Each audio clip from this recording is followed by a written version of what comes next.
Hey guys, what's up? Working on the 1999 Jeep Grand Cherokee with the 4.7. We're doing the fuel injector lab.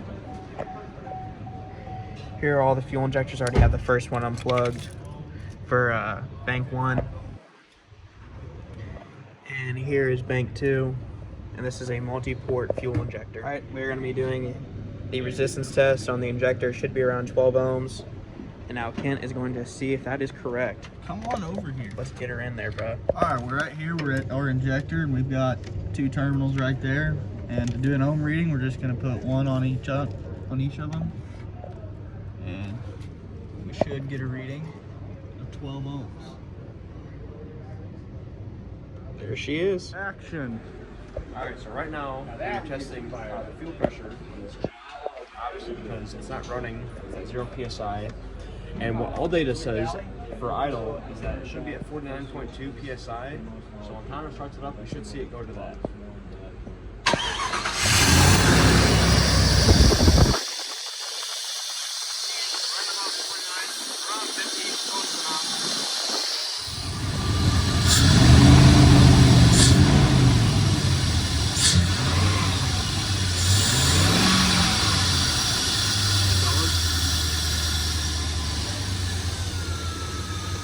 As you can see there in the previous video, the needle was jumping around a lot at idle, but whenever we rev the vehicle, it would stay at 50 psi consistently. And all data says for the leak down procedure to make sure your fuel pump is staying holding the pressure, or the fuel rail is holding the pressure. It says it should show 30 psi for 5 minutes. Alright, now we are going to measure the voltage drop of this injector here. Every time it makes a connection, we should see a voltage drop on our meter between the 2 pins. So we're going to be careful not to touch them together. And we'll have Sam start it up. And at startup, we should see a voltage drop. Alright, Sam.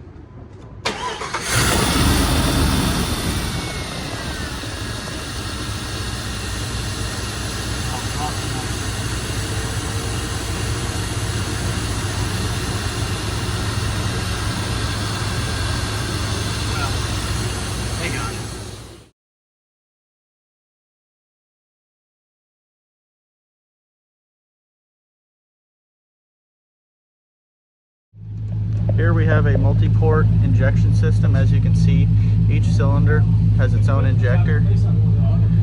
And this is not an electronic style because we have a regulator on this and it is right after the tank. And this is what returns it back to the tank. So it is a return system.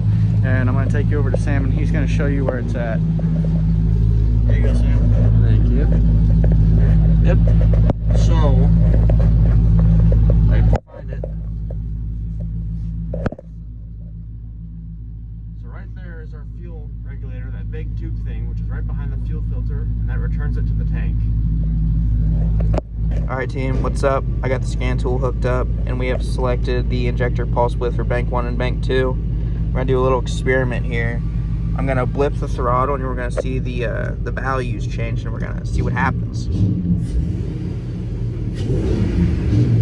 Alright, as you can probably hear, whenever I blip the throttle, these 2 values, they spiked up to around 10. Then when I let off, when I idled back down, it went to 2 because it leaned itself out, and now that's idling around 600 RPM. It's back at the original value of like 3.7 to 4.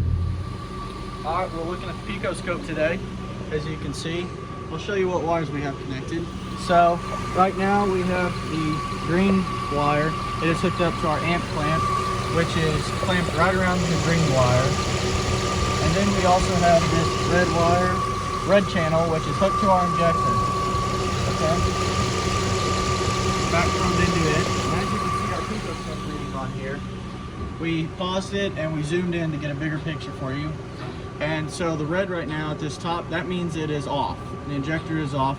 And the green down here means that there's hardly any amps running through it because we are converting this to amps. So the red one is our injector, and as you can see, it turns on right here, and this is our on time. And then as soon as it turns off, we have this high voltage spike here, which is normal because the coil inside the injector shutting off creates a high voltage spike. Well, as that injector turns on, we can see that our amperage goes up. And that amperage goes up because the coil inside the injector, and we need more current to run through the injector to run power through the coil. And then as soon as the injector shuts off, it goes back down to the normal amperage of running. So that just shows you the correlation between the two, between amperage and the voltage of the injector turning on and off. Quiet right now.